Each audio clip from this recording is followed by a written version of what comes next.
Emotions are at an all-time high as people panic shop as they're not sure what to do. It's critical that we focus on emotional control right now to reduce stress. Stress causes an inflammatory response within the body that can greatly affect your fight or flight response by releasing too much of the stress hormone cortisol. It also leaves us more vulnerable to infections and disease. So in part 2 of Rise Above the Chaos to Become Unstoppable video series, I'll be stepping you through 3 crucial steps you may be overlooking to help you deal with the emotional fallout. As we're faced with potential job and life losses and an economy that's spiraling out of control, we need to learn to practice emotional control more than ever so we respond and not react to the unfolding events. Right now, as people watch the news, their fight or flight response is being triggered constantly. This is where your primal mind has to prioritize safety above everything else. This also takes us out of our frontal lobe, which is in charge of emotional control and rational thinking. To regain emotional control, take these following steps. Step 1, reaffirm your identity. One reason why people are panicked is they're experiencing a loss of identity in amidst all of the chaos. They don't know who they are in a rapidly changing environment. Your first step is to list down all of the major life challenges you've ever experienced and how you overcome this. This isn't a matter of resources, it's a matter of resourcefulness. Reaffirm your capacity to overcome the current challenges by revisiting your capacity to be resourceful. If you're deciding to be bombarded by news 24/7, you're going to be actively deciding to be reaffirming why you should continue to stay stuck in panic mode.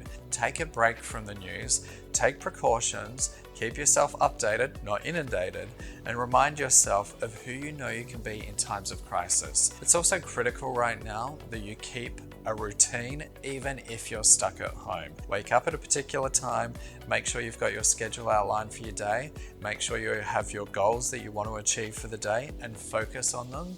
It's more important than ever to dial in on those to ensure that you get through this bit of a challenge that we're experiencing right now relatively unscathed. Number 2, see beyond current events. People are currently living in a state of panic. The question is why? Well, A, because there are a lot of unknowns, which makes the most steadfast person uneasy, and B, because they can't see what the future holds.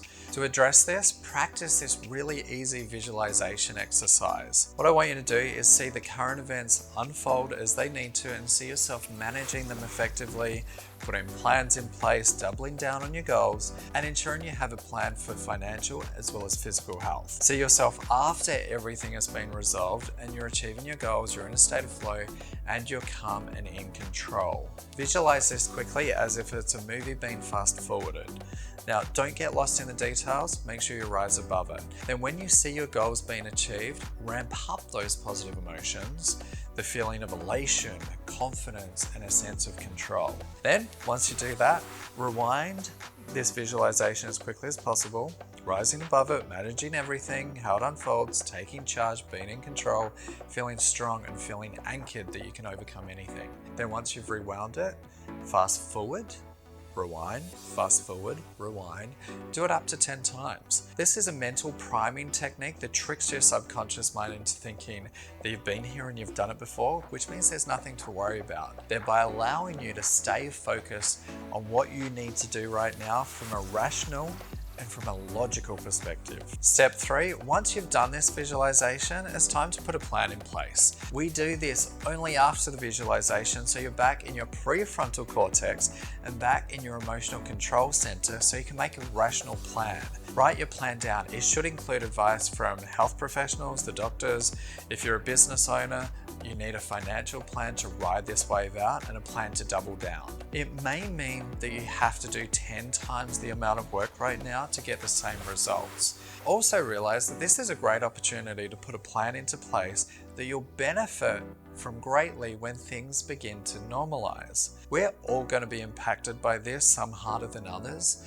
Remember, the sooner we flatten the curve to reduce the spread, and the sooner we rip the band-aid off with some short-term inconvenience, the faster we'll be able to get things back to normal. Let's ensure that we protect the vulnerable here, even if you're not going to be impacted. We do that by staying rational following the advice of the doctors and looking after our own mental and physical health, and also checking in on those less fortunate on a regular basis to see if they need anything, even if it's a quick chat over the phone or online as a check-in. So the question that I've got for you now is, what are you doing to manage your emotions and help everyone in your circle remain calm?